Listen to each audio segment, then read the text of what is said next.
All right, so it's recording. So before we start with the conversation, how many of you have watched um, the webinar on the new NextHome included piece of tech called, I call it Cubicasa, but I think it's actually called Cubicasa.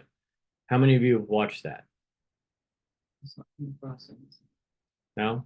Okay, you got to do it. Okay, you absolutely positively have to watch that webinar. You absolutely positively have to download the app and set up an account. And you absolutely positively have to start using it. Okay, what it does is you take your cell phone and you walk around the house real slow, not even real slow, just like normal speed. You walk around the house and you do this. Okay. And the free bit that you get from it, it's tiered like everything else, but the free bit that you get from it is a floor plan. Okay. If you pay a little bit of money, you get an enhanced floor plan. And if you pay a little bit more money, you can get a 3D whatever, blah, blah, blah. You're probably never going to do that. It's not a subscription. You pay as you go. You only pay for the product that you use. Okay? For the first 15 days, you get everything for free. And when I first heard about it, I thought, well, okay, this is like a seller product, and I don't really need it because my photographer does all of this stuff for me, and my listings end up with floor plans, and they end up with 3D tour, and they end up with all that stuff. So I don't really care. But I watched the webinar after hearing more and more and more buzz, and it really is a powerful tool for buyers agent, right? And I don't want to steal the thunder of the webinar. I want you to watch the webinar, but I think it's more important for a buyer's agent to have this tool than it is for a listing agent to have this tool. I've got a friend in New York. His name is Perry. I've got to call him. We went through broker training together. He's making really cool videos with Cubicasa, and I don't know how he does it, but they're kind of like the videos that Jess makes where, it goes real fast and then it slows down. And then it goes real fast and it slows down. And it's got a start screen and it's got an end screen with his name on it. And it says powered by Cubicasa. So I've got to email him and be like, dude, what are you doing? Because they're really, really cool social media videos. So do not, everything that's going on with buyers and having to, add to our value and having to set ourselves apart and do different things. Don't skimp on the tech that NextHome is starting to get out now, because it really is done with you in mind and able to enhance your value proposition. Because it goes something like this. You show a buyer a house, right? You go through the house, and now I'm stealing some of the thunder, but you go through the house, they see the house, they're like, all right, great. You're getting ready to leave, and you say goodbye, and you say, hey, I've just got to do a quick scan real quick. I'll catch you guys later. You go through, you scan the house. It's probably going to take about 5 minutes. You send it in the phone app to Cubicasa, and they send you a floor plan. It's a 24-hour turnaround, I believe. You can expedite it if you want, but it's a 24-hour turnaround. So then with your follow-up, you say, hey, how'd you like the house yesterday? Oh, by the way, I generated this floor plan for you that you can send to them email. You can text it to them. You can do whatever. I generated this for you to kind of help you remember the house. Nobody does that. Nobody does that, right? And it helps them keep the houses straight in their mind. It helps them envision themselves living in the house. Data's proven that if they can stare at the floor plan along with the pictures, they'll get locked into it more. Just all that stuff, right? All that stuff. Cindy, you should download the app. You should go home. You should scan your whole house. You should get the free PDF, and you should attach that to the MLS so that on the MLS listing, the last photo is a floor plan of your house. There's a bunch of data too that, like, listings that have floor plans attached get twice as much traction or 3/4 as much traction. It's way, way better. All right, so do yourself a favor. Take it. It's a 56-minute long webinar. Watch it. Get geeked out by it. Download the app. Practice with it. Okay, you get a bunch of practice runs for free. Practice with it, and then start using it. I'll be using it all the time. And I was the guy that thought I don't need that, and I'm going to literally be using it all the time. All right, so Kubicasa. Now, let's talk market.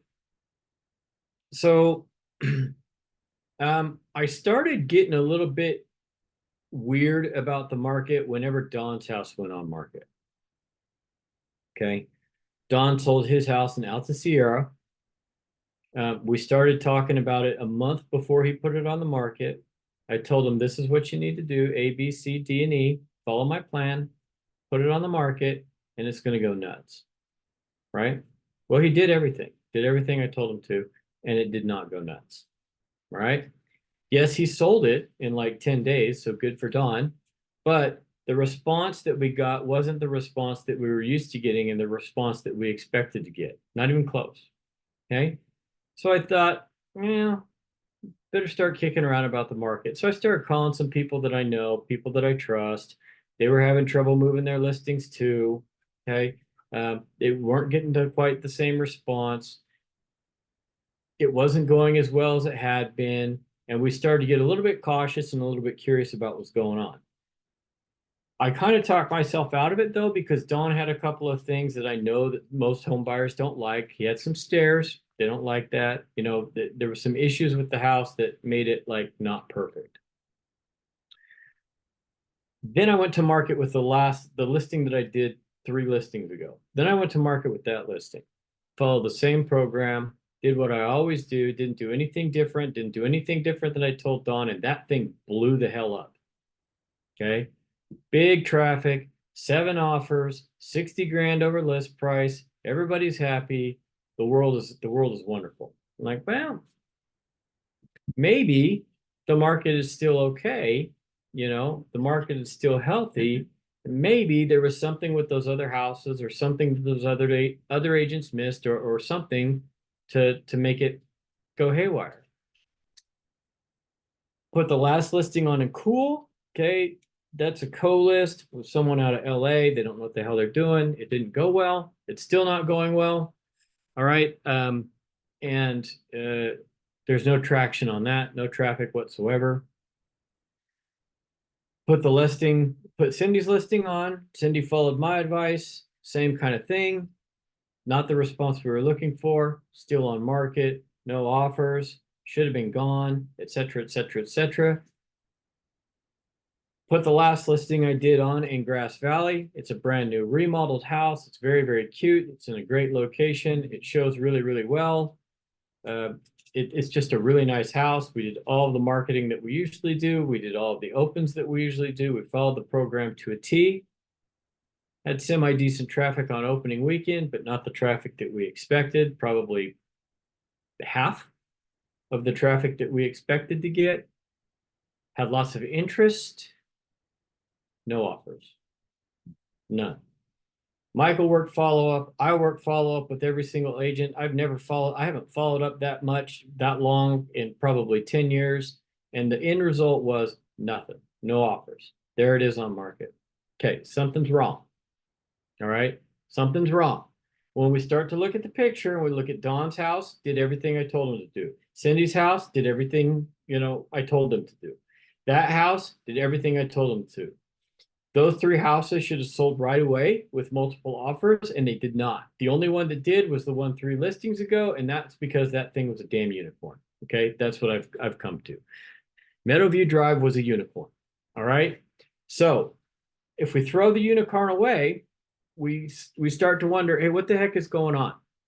And so I start making phone calls. I start talking to people. And when I say start talking to people, I'm not talking to people online. I'm not talking to people that are real estate agents, bellied up to the wine bar. I'm not talking to people that are just casual and passing and, wearing their name tag or they want to buy a house hat.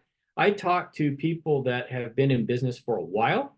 They are busy. They're top producers. They list a lot of property. They rep a lot of buyers. They know what the hell they're doing, and they are brutally, brutally honest. Okay. We don't lie to each other. We don't fluff. We say, this is what's going on.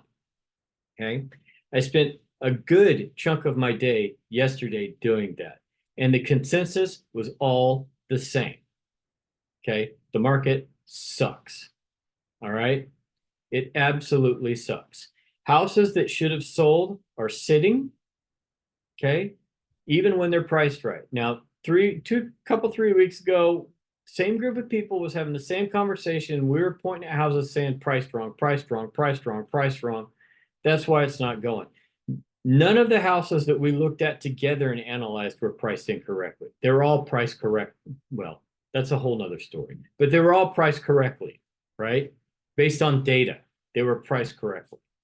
And they're sitting there, right? So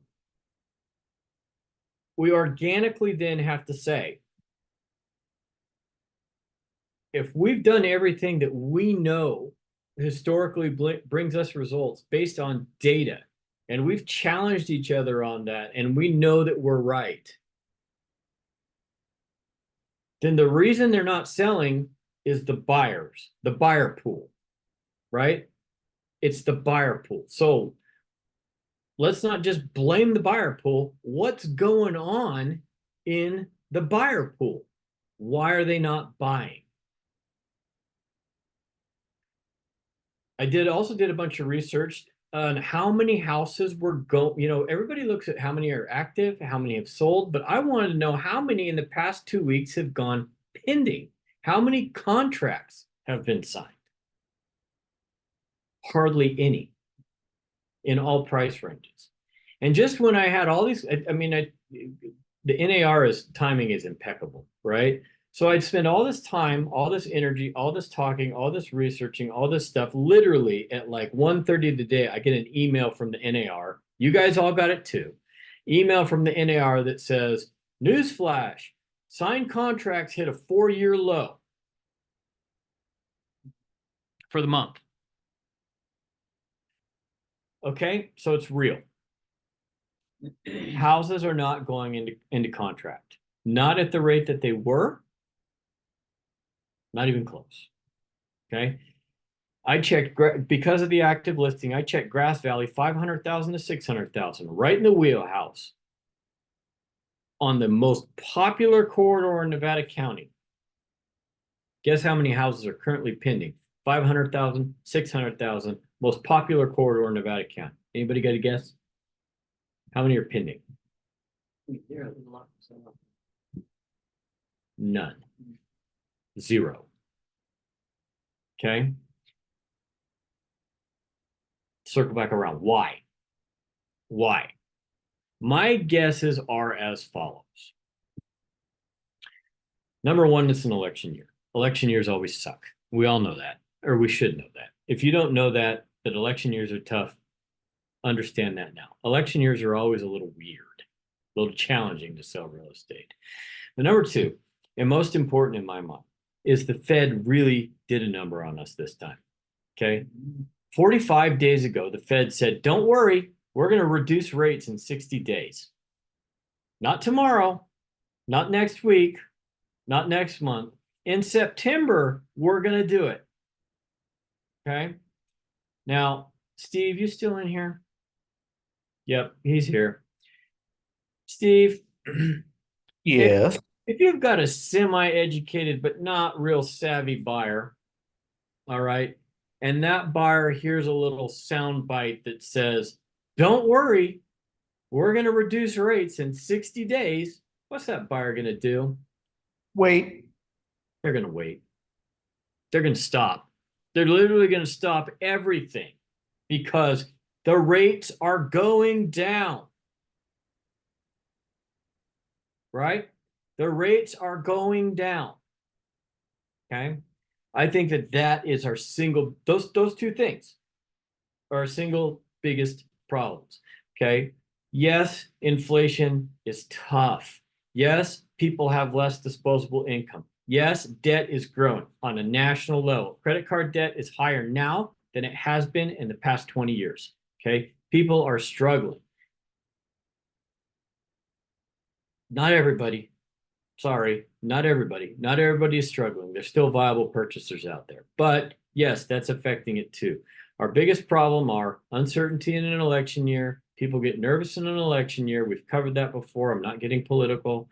Number two, the Fed really did a number on it. So I want to talk you through, I want to give you a talk track on that, because my guess is that if you talk to buyers, if you talk to a buyer and you say, hey, what, like, you like this house?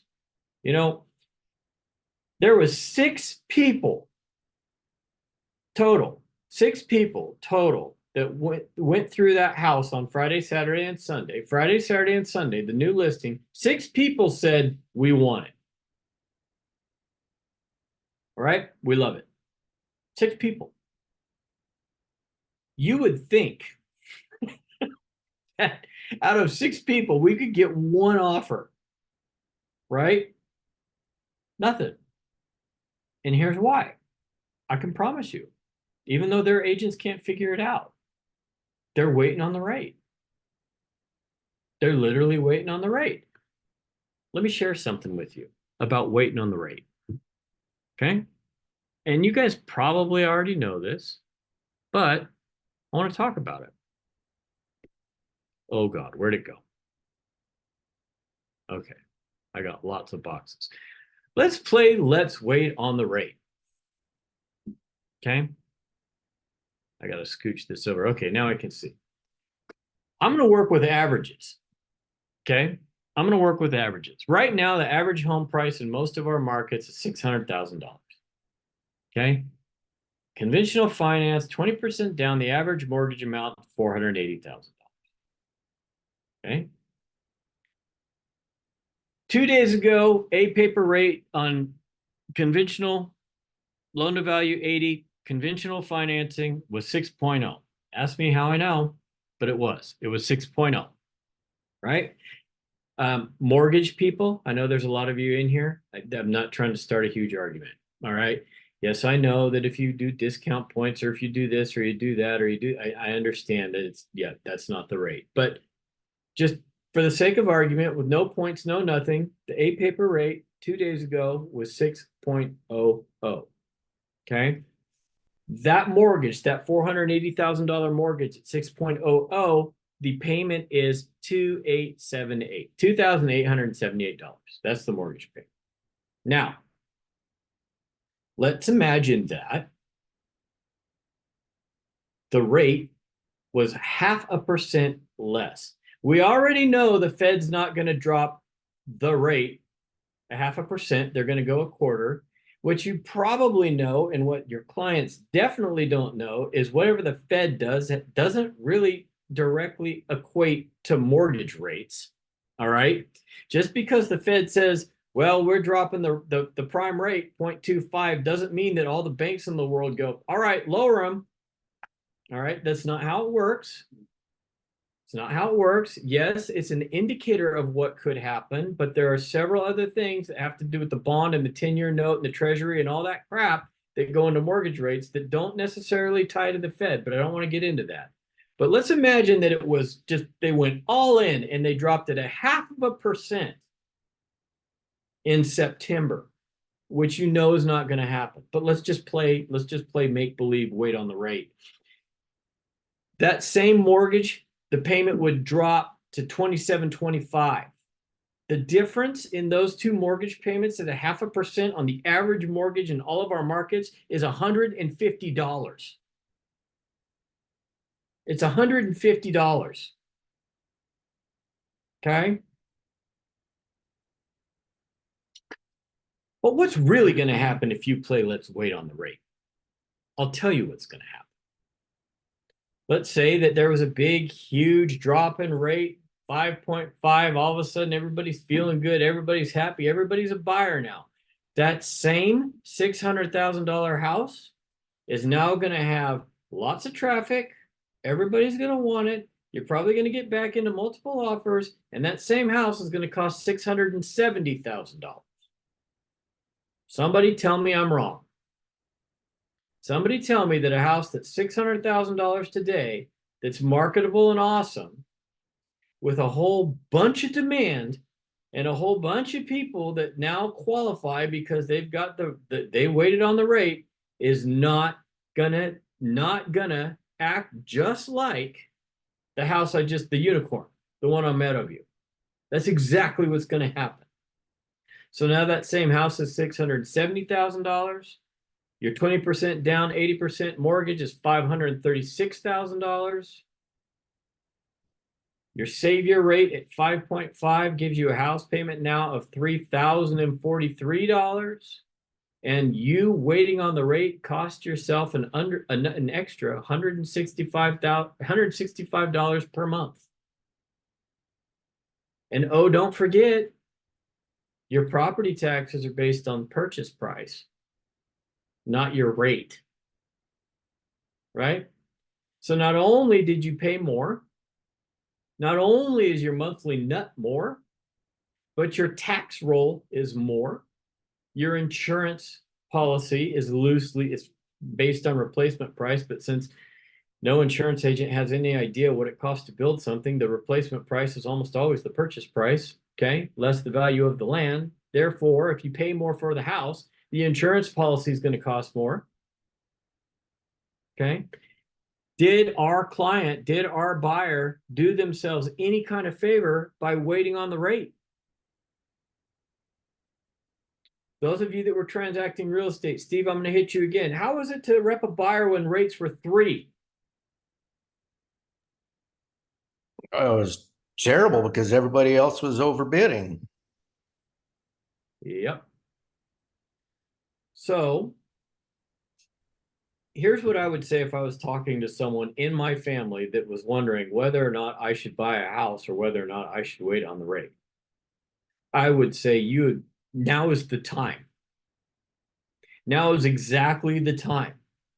You will never have more leverage on price than you do with a seller right now. You will never have a greater opportunity than you will with the seller right now. Cindy, a month ago was like, I ain't taking a dime under X. Okay? Not one dime. And I said, you're damn right, you shouldn't. The last conversation we had, we're way below X. We're like at X minus $50,000. Okay? Because she doesn't have the demand that we anticipated she would have. Right? I hope my client doesn't watch YouTube. This house that we just listed, I was certain I was going to get him $550,000. Right now, I do cartwheels for 500. I'd literally do cartwheels for 500, and I would tell him, you better take it. You better take it right now. Okay? Buyers have, this could be, and I'm not going to, get sensational, but it could be, if things go the way I think they're going to go, the buyer's only window in years to actually have any kind of leverage against the seller right now. Because if the rate goes down and inventory doesn't explode, and all of a sudden people think, okay, it's time to buy now, those houses that are on market are going to be flooded. Okay? They're going to get multiple offers. There's going to be huge demand for them. They're going to go over asking price, and it will absolutely positively grenade any kind of rate difference that they could have gained by not doing it. Right? But you have to explain that to people. You have to understand that you have to explain that to people. You have to show that to people in writing. You have to take that spreadsheet that I just showed you and either steal it and use it or make your own based on your client's budget. You could make your own one of those based on your client's budget with those numbers. Do the math. Does everybody have the mortgage calculator app on their phone? Okay. If you don't, get it. It's called Qualifier Plus. All right, get it. You can calculate all different scenarios based on all different rates. All right, and explain to them that waiting on the rate is probably not a great idea. Okay. Because net, end of the day, they're going to be behind. They're going to be behind. Now, and I don't say this to my clients, and I don't recommend you do either because it pisses them off. But the reality is, this is good money. 6% is good money. 6.5% is good money. And at some point down the road, you're probably going to refinance it when you get a better rate. All right. But don't make that part of your purchasing strategy. That's only for dumb real estate brokers. Don't do that. All right. Only dumb real estate brokers do that. Okay. But that's the reality. You also need to talk to them about rates. If you Google the history of interest rates in California, you'll find, I know, that anything in the sixes is really good money. Okay. It's very good money. First house I bought was in the 90s, right? Yeah. It's in the 90s. Rate was 8, and I was a hero. That was class A paper, right? Absolute class A paper. So prepare yourself, do some prep, get comfortable with conversations like this. Okay. Remember, one of the other things that sets you apart is being able to intelligently explain and discuss with someone differences and options. Being able to intelligently illustrate to them, yes, I understand that it might be very, very tempting for you to wait for the rate drop. Don't do the carrots. Wait for the rate drop. But what is the reality of that? Okay. Let's dig a little bit deeper. Okay. Be able to explain that to him, be able to talk to him. Now, any questions before we talk about the real tough conversations?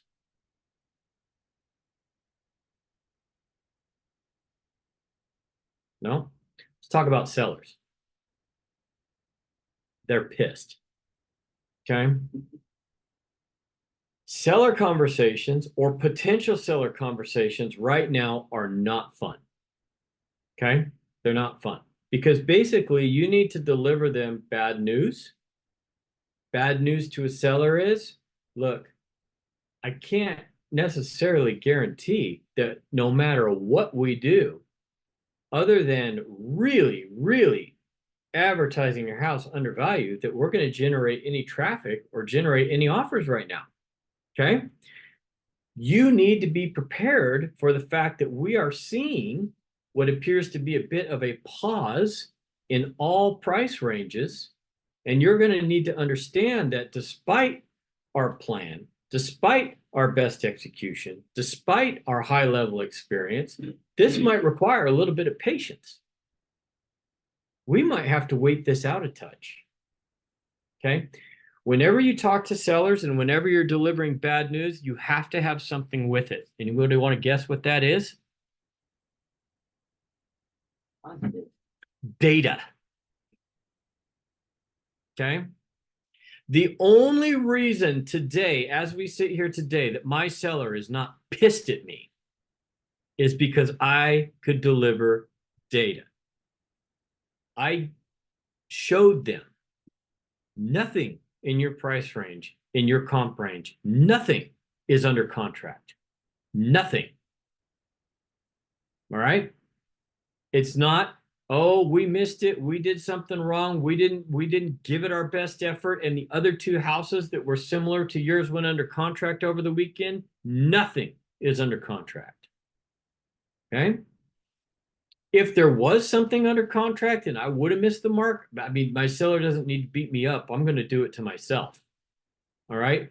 But that's the reason that I go full court press so hard on all my listings, because I want to make sure that I've done everything humanly possible to be in front of all of the other competitive listings that might be on the market at that time, that might be on the market that weekend. Okay. If you're going to deliver news to a seller that asks them to exercise some patience, if you're going to deliver a news to the seller that, as you should, that yes, I want to put your house on the market. I want to put it on the market today. We're going to do A, B, C, D, and E. This is a proven system. This system has a predictable result. We've done this hundreds of times and it works. But right now it's not. And neither is anything else.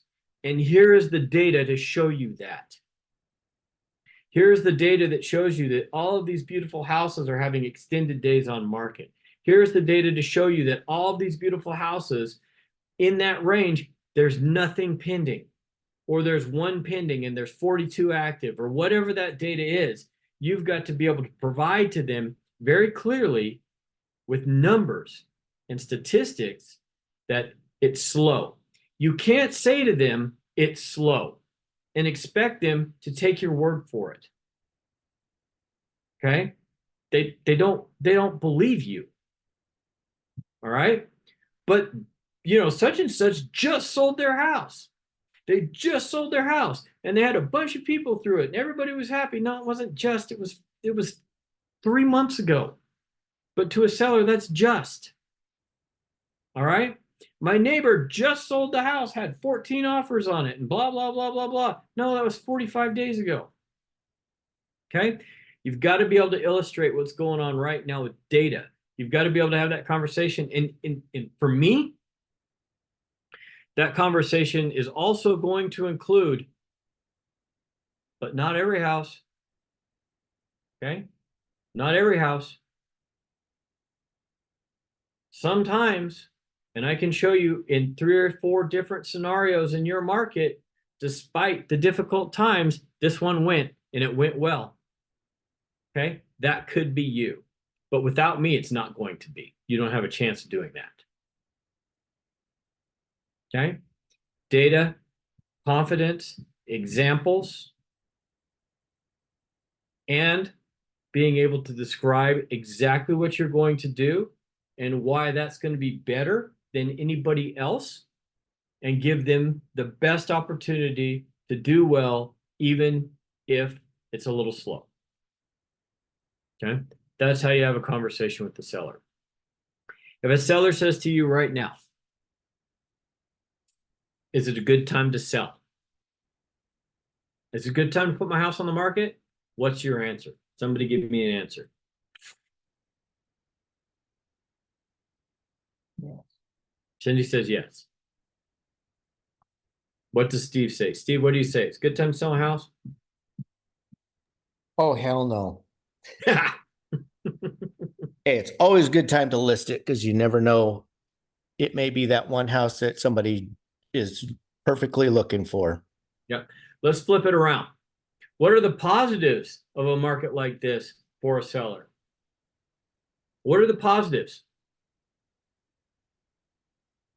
We talked about all the negatives. What are the positives for a seller right now? Anybody? Rates come down, multiple offers. If you're on market and the rates come down and suddenly that shift happens, Cindy said you got multiple offers. Yes. What else? What are some of the positives for a seller right now? Why would I list my house right now, given that you just told me I'm going to have to exercise patience, given that you just told me it's a little bit slow? Why? Why would I do it now? Because I was going to be replacing my house. Say that again. I'm going to be looking for another house. Right. So the replacement property, they're going to be in a strong leverage position on the buy side. That's a great point. Anything else? Why else? Get ahead of everyone else that's about to go to market when the prices drop or whatever. There is limited competition at this time because a lot of people who are wanting to sell are afraid to jump into the pool right now. If you wait for the right time, all of your neighbors are doing the same thing. Right? All of your neighbors are doing the same thing. What else? Anything else?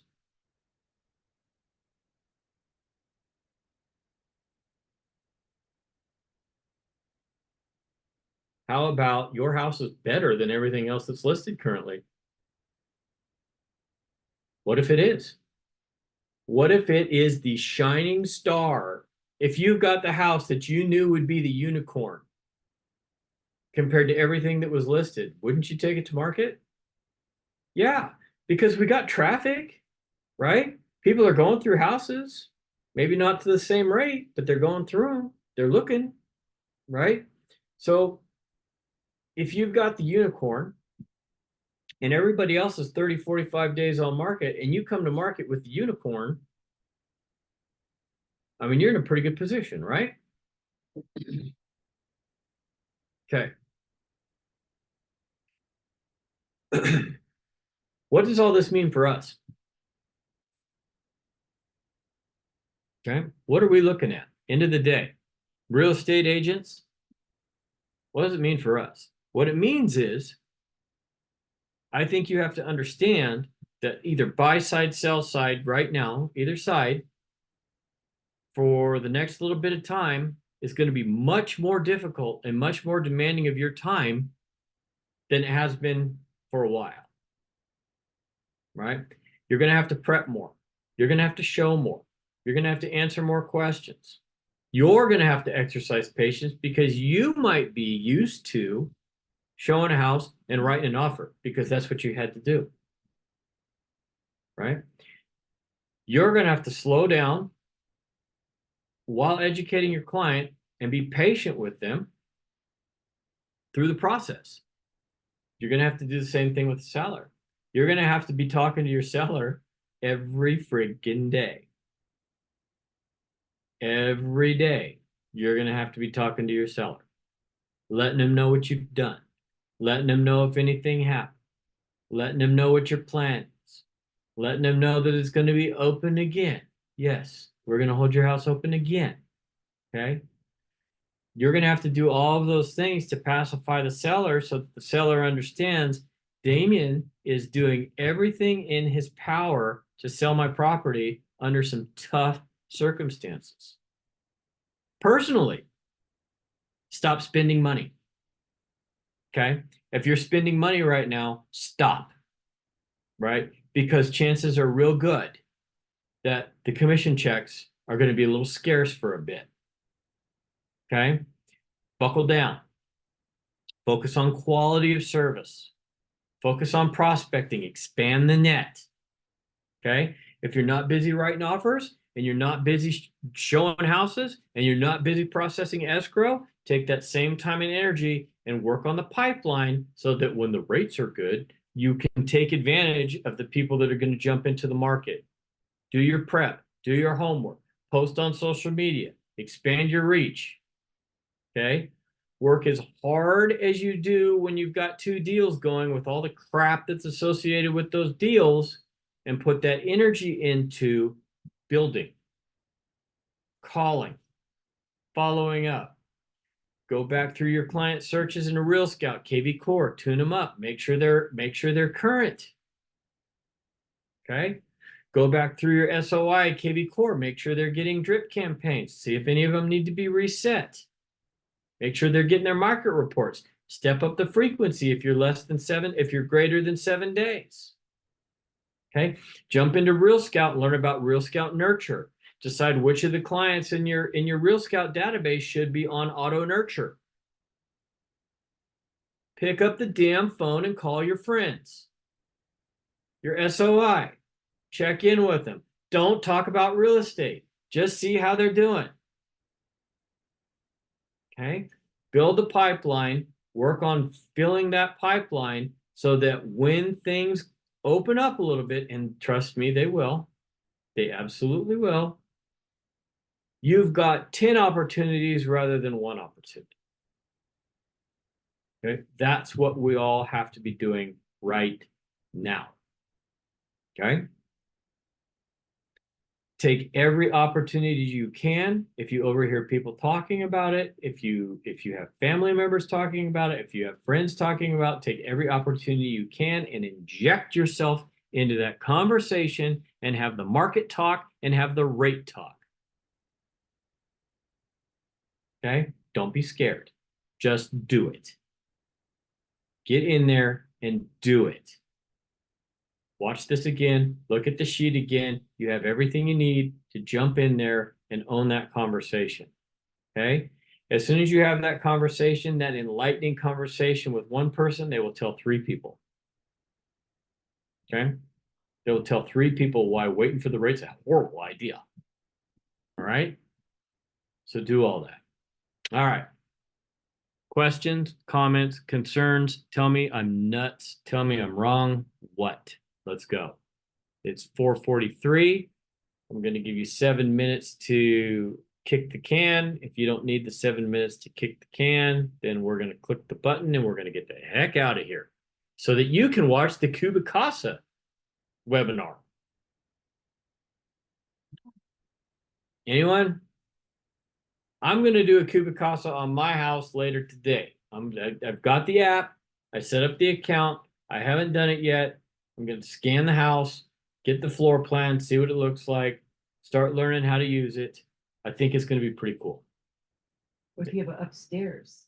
It does the stairs, it does all of it. Mm. Yep. You walk. Cindy says, what if you have an upstairs? You walk up the stairs with the phone. You keep walking through the house. All of the voodoo AI, it knows. Okay. It knows. It knows. Yeah. It's crazy. When you see the webinar and you see some of the wild floor plans that they've walked with this software, it's going to blow your mind. It's crazy. Crazy. Anything else? Anyone? No. Steve, Hunt that shit. you're my biggest critic. Helpful, this little session. Helpful, not helpful, good, bad? What'd you think? Little scary since I'm bringing the house to market that's not the unicorn. Yeah. You know, it may be one of those conversations I'm gonna end up having to have. Yeah. I mean, they're would. they're out of it. She just wants to be done with it, but you know. Yeah. You know, I mean, I've had that conversation with the one that I took to market. If I was going to take anything to market or getting ready to take anything to market, I would definitely have that conversation. I think that you'd be wise to do that because based on our talks, we thought it was the unicorn, but it's not. So, you know, might need to have it. Yep. Okay. Anybody got anything to add? Anything else? Okay, I'm going in 5, 4, 3, 2, and 1. Have a great evening. Cubicasa, sell out of real estate. Cubicasa, Cubicasa. Mhm.